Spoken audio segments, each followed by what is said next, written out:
I carabinieri del comando provinciale di Agrigento, Favara, Canicattì, Porto Empedocle, Santa Margherita del Belice, Mazzara del Vallo, Partanna, Campobello di Mazzara, Castelvetrano e Gela, con il supporto dei colleghi dei comandi provinciali di Palermo, Trapani, Caltanissetta, del nucleo riportatori cocciatori di Sicilia, dei nuclei cinofili di Palermo, hanno dato esecuzione a un provvedimento di fermo di indiziati di delitto emesso dalla Procura della Repubblica di Palermo, dalla DDA, Direzione distrettuale antimafia, sottoponendo a fermo 23 indagati, tutti a cittadini italiani, gravemente indiziati di appartenere a vario titolo all'organizzazione mafiosa denominata Cosa Nostra, di far parte di associazione a delinquere finalizzata al traffico di sostanze stupefacenti e altro. Contestualmente sono state eseguite perquisizioni personali, domiciliari, delegate dalla Procura distrettuale nei confronti di ulteriori 20 soggetti indagati nel medesimo procedimento penale. Il suddetto provvedimento trae origine dalle attività di indagine svolte dal nucleo investigativo del reparto operativo Carabinieri di Agrigento e dirette dalla DDA antimafia di Palermo dal mese di dicembre del 2021 a oggi, aventi per oggetto la ricostruzione dell'organigramma e delle attività criminali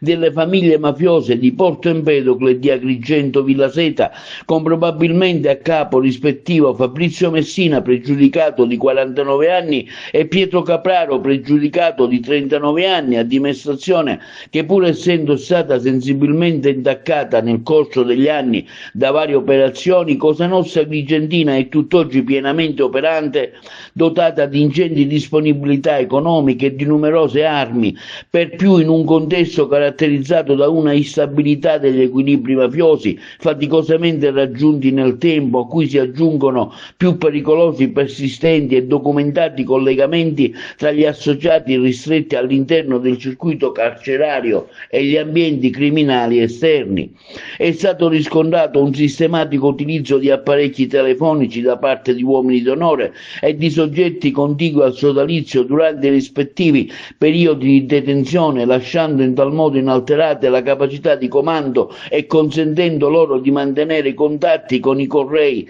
in libertà, impartendo ordini e direttive direttamente dal carcere. La capacità dell'associazione mafiosa di controllare le dinamiche criminali del territorio è emersa in modo evidente, essendo raccolti chiari elementi dimostrativi della commissione di numerosi reati, tutti realizzati avvalendosi delle condizioni di cui all'articolo 416 bis del Codice Penale. Nel corso dell'attività investigativa si ritiene dunque che sodali, avvalendosi della forza dell'intimidazione derivante dall'appartenere all'organizzazione mafiosa Cosa Nostra, costringevano l'amministratore di una società aggiudicaria di lavori di raccolta e trasporto di rifiuti nel comune di Agrigento ad assumere operai almeno 5 persone a loro legate per vincoli familiari, costringevano il legale rappresentante di una società di carburanti a interrompere il rapporto lavorativo con un dipendente per sostituirlo con un'altra persona a loro cara, davano fuoco al fine di danneggiare 2 autocarri intestati a una ditta di costruzione, costringevano l'amministratore della società aggiudicaria dei lavori di riqualificazione della piazza della Concordia a Villaseta a assumere un operaio, una persona a loro gradita, e costringevano la ditta aggiudicataria in subappalto degli stessi lavori ad assumere operai a loro vicini. Consumavano una rapina presso il distributore DB di Villaseta, durante la quale si impossessavano della somma di 400 euro, sottraendole al dipendente con minaccia e violenza. Costringevano il titolare di un bar di Agrigento e dei suoi dipendenti di erogare loro cibi e bevande senza pagarne il corrispettivo, procurando quindi un ingiusto profitto. Costringevano, mediante ripetuti atti di violenza e minacce esplicite, il titolare di un esercizio commerciale di Agrigento a corrispondere loro ogni mese la somma di 1.000 euro, procurando a sé ingiusto profitto conseguenze dall'indebita acquisizione della somma di denaro.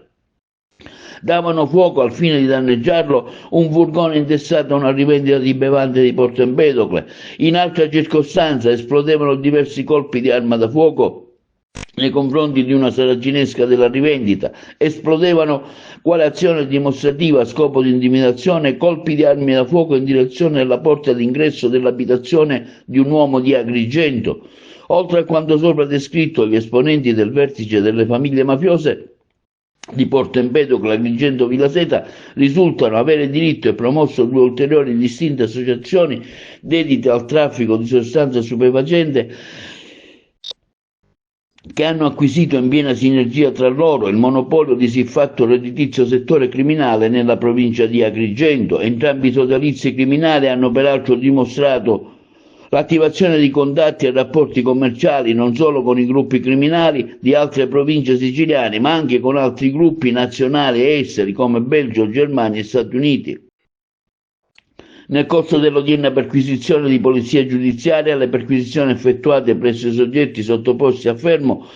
presso gli altri indagati hanno permesso di rinvenire e sequestrare i vari quantitativi di sostanza stupefacente, cocaina, hashish, denaro contante e trarre in arresto in flagranza di reato un altro soggetto trovato in possesso di 200 grammi di sostanza stupefacente di tipo cocaina e 2.700 euro in contanti. Le formalità di rito, tutti i fermati sono stati introdotti presso le varie case circondariali della Sicilia a disposizione dell'autorità giudiziaria.